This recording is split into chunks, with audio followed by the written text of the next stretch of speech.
भाई थे। दिलीप की शादी कावेरी के साथ हुई और सुधांशु की शादी माया के साथ। शादी के बाद दोनों भाई अपनी अपनी पत्नी के साथ खुशी खुशी रहा करते थे। दोनों भाइयों के परिवार एक ही घर में रहता था, साथ में खाना, साथ में घूमना। कुल मिलाकर दोनों भाइयों का परिवार खुशहाल परिवार था। कुछ सालों के बाद दिलीप की पत्नी कावेरी को एक बेटा हुआ। भैया, आज मैं बहुत खुश हूँ। चाचा बन गया हूँ मैं। हाँ भाई साहब, इस बच्चे के घर में आने से तो रौनक आ गई है। मैं सबको बताऊंगी कि मैं तो चाची बन गई हूँ, चाची। तुम दोनों के बच्चे के आने से ऐसे खुश हो रहे हो जैसे ये बच्चा तुम्हारा ही हो। बस भैया, अब आपका बेटा इस दुनिया में आ गया ना, हम भी कोशिश करेंगे कि हमारा भी बच्चा जल्दी से इस दुनिया में आ जाए। और फिर आपका और हमारा बच्चा दोनों मिलकर दिन भर घर के आंगन में खेला करेंगे। कितना मजा आएगा ना।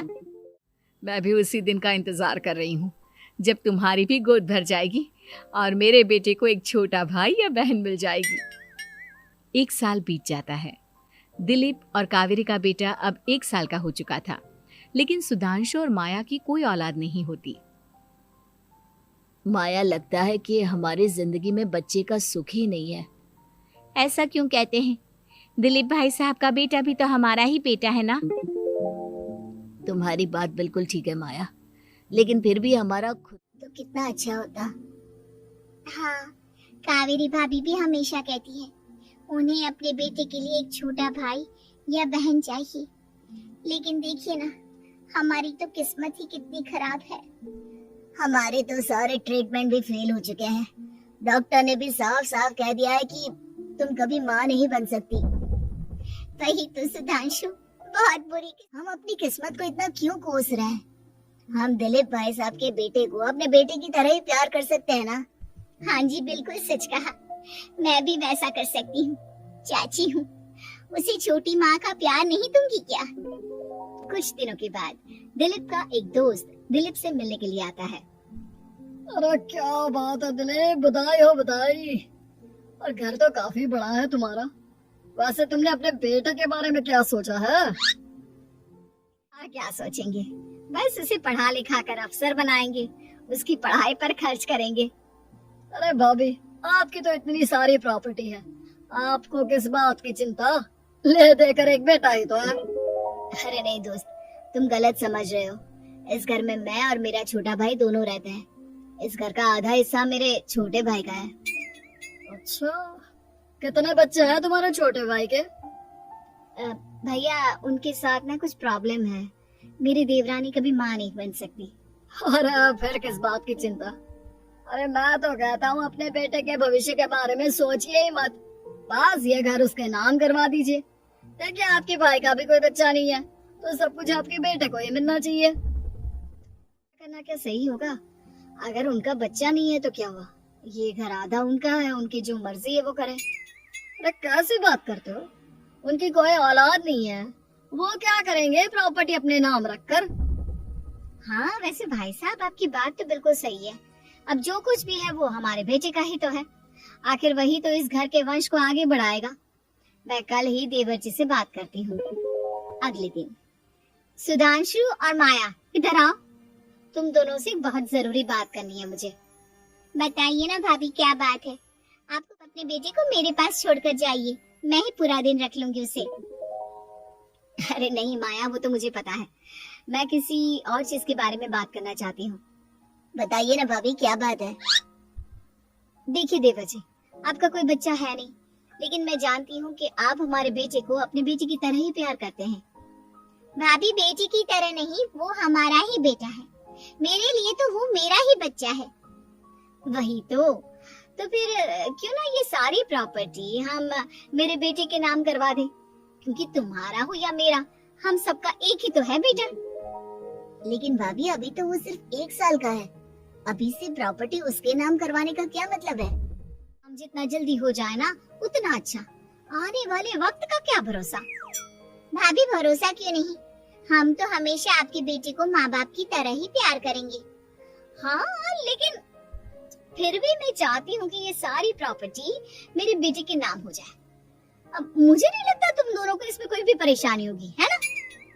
भाभी वैसे तो आप जो कह रही हैं वो बहुत जल्दबाजी है, लेकिन फिर भी अगर आपको ऐसा लगता है तो ठीक है, कल ही प्रॉपर्टी के पेपर बनवा लीजिए, मैं और माया उस पर साइन कर देंगे।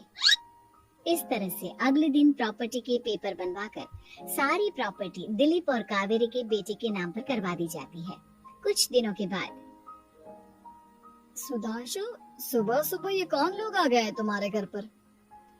भैया वो ऊपर वाला कमरा खाली पड़ा था ना, सोच रहा था किराएदार रख देता हूँ।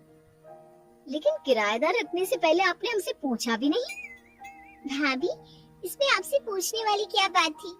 हमें एक ही कमरे की जरूरत थी, इसलिए सोचा दूसरा कमरा किराए पर दे देते हैं, कुछ इनकम हो जाएगी। ये सारी प्रॉपर्टी अब मेरे बेटे के नाम पर है और यहाँ पर जो कुछ भी होगा उसके लिए तुम्हें मेरी या दिलीप की परमिशन तो लेनी पड़ेगी ना? हाँ सुधांशु, तुम्हारी भाभी ठीक ही तो कह रही है।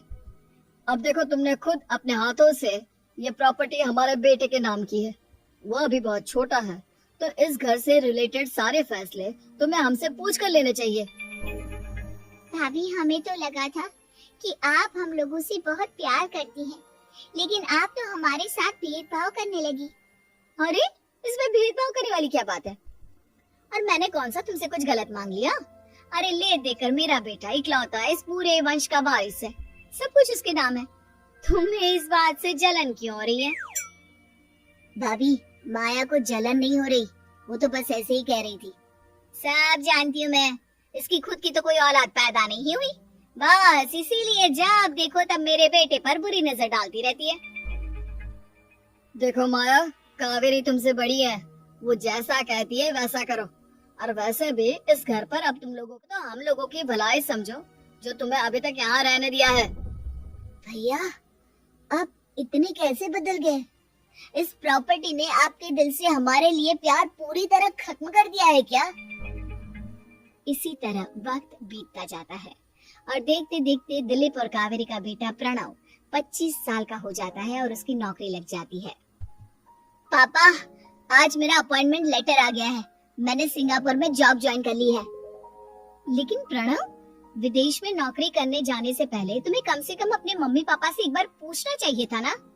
इसमें पूछने, सिंगापुर जाकर जॉब करना चाहता हूँ तो करना चाहता हूँ। देखो प्रणव, हमने तुम्हारे लिए इतनी सारी प्रॉपर्टी यहाँ पर रखी हुई है, उन सब का क्या होगा? यहाँ रहो, बिजनेस करो। सॉरी पापा, मैं यहाँ रहकर कोई बिजनेस नहीं करने वाला, और ये जितनी भी प्रॉपर्टी आपने मेरे लिए संभाल कर रखी है ना, ऐसे ही किसी को दान में दे दीजिए, क्योंकि मैं सिंगापुर से वापस इंडिया आकर कभी नहीं रहने वाला। दिमाग खराब हो गया है तेरा? जानता नहीं, तेरी वजह से हमने तेरे चाचा चाची से लड़ाई करके पूरा घर तेरे नाम करवा दिया था। हाँ तो ऐसा करने से पहले आपको सोचना चाहिए था ना। और मम्मा, मैं तो वैसे भी उस वक्त 1 साल का था, मेरा इस मैटर से कोई लेना देना नहीं है। कैसी बात कर रहा है ये लड़का? अरे तेरी वजह से अपने छोटे भाई से दुश्मनी लेकर बैठा हूँ मैंने तुमसे घर से भी निकाल दिया। जानता नहीं तू, बाजू वाले घर में एक छोटा सा कमरा किराए पर लेकर रहते हैं तेरे चाचा चाची, और ये सब मैंने तेरे लिए किया। ने जो कुछ भी किया अपने लिए किया। मैंने आपसे कब कहा था कि मुझे ये प्रॉपर्टी और घर चाहिए? और वैसे भी अपने भाई के साथ इस तरह का बिहेव करके आपने कोई अच्छा काम तो किया नहीं। तू सही कह रहा है बेटा, हमने तेरे चक्कर में अपने छोटे भाई जैसे देवर और बहन जैसी देवरानी को इस घर से निकाल दिया। बहुत बड़ी गलती हो गई मुझसे। ठीक है मॉम, तो अब आप अपनी गलती सुधारो, लेकिन मुझे तो फौरन जाना है, मैं वहीं जाऊंगा। अब आगे क्या करना है ये आपका डिसीजन है। और प्रणव सिंगापुर जॉब करने के लिए चला जाता है। कुछ दिनों के बाद जब दिलीप और कावेरी को अपनी गलती का एहसास होता है तो वो सुधांशु के घर पहुंचती है। सुधांशु, माया, हमें माफ कर दो, हमसे बहुत बड़ी गलती हो गई। क्या हुआ भाभी? आज इतने सालों के बाद अब हम गरीब लोग। भाभी, हमने तो खुशी खुशी अपने भतीजे को सब कुछ दे दिया, अब हमारे पास कुछ भी नहीं बचा है। भाई, मुझसे बहुत बड़ी गलती हो गई, जो तेरे जैसे भाई को मैंने प्रॉपर्टी के चक्कर में घर से निकाला, और जिसके लिए मैंने ये सब कुछ किया वो खुद ही विदेश चला गया। भैया भाभी, जिस बेटे के लिए आपने हम लोगों को इतनी तकलीफ दी, आपस के प्यार को बिगाड़ा, जब वही आपसे दूर चला गया तो आपको इस बात का एहसास हुआ। लेकिन माफ कीजिए, अब हम आपके साथ रहने के लिए उस घर में नहीं आ सकते। ऐसा मत कहो, मुझसे बहुत बड़ी गलती हो गई। प्लीज वापस चलो, मैं वो घर फिर से तुम्हारे नाम कर देती हूँ। भाभी, मैं उस घर का क्या करूंगी? किसके लिए? मेरा कोई बच्चा नहीं। मैं तो बस जिंदगी भर आप लोगों के साथ प्यार से रहना चाहती थी। प्रणव को अपने बेटे की तरह प्यार करना चाहती थी, लेकिन आपने मुझसे वो अधिकार छीन लिया। भाभी और भैया, एक सवाल पूछना चाहता हूँ आप लोगों से। जो बच्चा कुछ ही दिन पहले दुनिया में आया हो, जिस बच्चे के भविष्य का आपको पता ही ना हो, उसके लिए अपने पुराने रिश्तों को तोड़ देना, अपने सगे रिश्तेदारों से दुश्मनी मोल लेना, उनके साथ झगड़ा करना, उनकी बेइज्जती करना, क्या ये सही है? कम से कम हमें सही वक्त का इंतजार तो करना चाहिए ना। सिर्फ प्रॉपर्टी के लिए अपने सगे भाई को घर से निकाल दिया, वो भी अपने 1 साल के बेटे के लिए। क्या ये वाकई में सही था? जवाब दीजिए।